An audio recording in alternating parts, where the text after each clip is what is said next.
ಗುರುವೇ ಸೃಷ್ಟಿಯ ಮೊದಲ ಬೆಳಕು, ಗುರುವೇ ಜೀವನದ ಮೊದಲ ದಾರಿದೀಪ.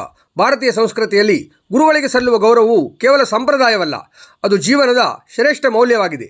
ಶಿಷ್ಯನ ಅಜ್ಞಾನದ ಅಂಧಕಾರವನ್ನು ನಿವಾರಿಸಿ ಜ್ಞಾನದ ಜ್ಯೋತಿಯನ್ನು ಬೆಳಗಿಸುವ ಗುರುಗಳಿಗೆ ಕೃತಜ್ಞತೆಯನ್ನು ಸಮರ್ಪಿಸುವ ಪವಿತ್ರ ಹಬ್ಬವೇ ಗುರುಪೂರ್ಣಿಮೆ. ಈ ಮಹತ್ವವನ್ನು ಸಾರುವ ಉದ್ದೇಶದಿಂದ ಕುಮಟಾ ಗೋರೆ ಕೇಂದ್ರ ಎಕ್ಸಲೆನ್ಸ್ ಪದವಿ ಪೂರ್ವ ಕಾಲೇಜಿನಲ್ಲಿ ಗುರುಪೂರ್ಣಿಮೆಯನ್ನು ಅತ್ಯಂತ ಸಂಭ್ರಮ, ಭಕ್ತಿಭಾವ ಹಾಗೂ ಸಂಸ್ಕಾರದ ವಾತಾವರಣದಲ್ಲಿ ಅರ್ಥಪೂರ್ಣವಾಗಿ ಆಚರಿಸಲಾಯಿತು. ಗುರುಕುಲ ಶಿಕ್ಷಣದ ಮೌಲ್ಯಗಳನ್ನು ಆಧುನಿಕ ಶಿಕ್ಷಣದೊಂದಿಗೆ ಸಮನ್ವಯಗೊಳಿಸಿ ವಿದ್ಯಾರ್ಥಿಗಳ ಸರ್ವತೋಮುಖ ವ್ಯಕ್ತಿತ್ವ ವಿಕಸನಕ್ಕೆ ಶ್ರಮಿಸುತ್ತಿರುವ ಈ ಶಿಕ್ಷಣ ಸಂಸ್ಥೆಯ ಸಭಾಂಗಣವು ಗುರುಭಕ್ತಿಯ ಭಾವದಿಂದ ಕಂಗೊಳಿಸುತ್ತಿತ್ತು. ವಿದ್ಯಾರ್ಥಿಗಳ ಸುಮಧುರ ಗಾಯನ ಕಾರ್ಯಕ್ರಮಕ್ಕೆ ಮಂಗಳಕರ ಆರಂಭವನ್ನು ನೀಡಿತು.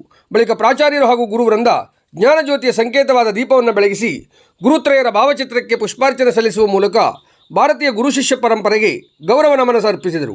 ಕಾರ್ಯಕ್ರಮದ ಅಧ್ಯಕ್ಷತೆಯನ್ನು ಸಂಸ್ಥೆಯ ಪ್ರಾಚಾರ್ಯರಾದ ಕಿರಣ್ ಭಟ್ ಹುತ್ಕಾರ್ ವಹಿಸಿದ್ದರು. ವೇದಿಕೆಯಲ್ಲಿ ಕಾಲೇಜಿನ ಸಮಸ್ತ ಗುರುವೃಂದದವರು ಹಾಗೂ ಆಡಳಿತಾಧಿಕಾರಿಗಳಾದ ಶಶಾಂಕ್ ಶಾಸ್ತ್ರಿ ಉಪಸ್ಥಿತರಿದ್ದು ಕಾರ್ಯಕ್ರಮದ ಘನತೆಯನ್ನು ಹೆಚ್ಚಿಸಿದರು.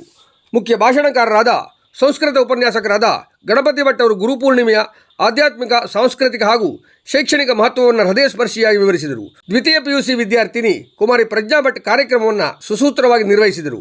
ಕುಮಾರಿ ಸ್ವಸ್ತಿ ಭಟ್ ಅವರು ಆಗಮಿಸಿದ ಎಲ್ಲ ಗುರುವೃಂದದವರನ್ನು ವಿದ್ಯಾರ್ಥಿಗಳನ್ನು ಹೃದಯಪೂರ್ವಕವಾಗಿ ಸ್ವಾಗತಿಸಿದರು.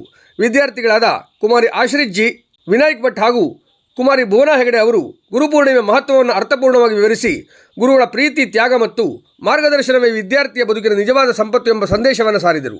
ಕಾರ್ಯಕ್ರಮದ ಕೊನೆಯಲ್ಲಿ ಕುಮಾರಿ ಚಿನ್ಮಯ ಭಟ್ ಅವರು ವಂದನಾರ್ಪಣೆ ಸಲ್ಲಿಸಿದರು.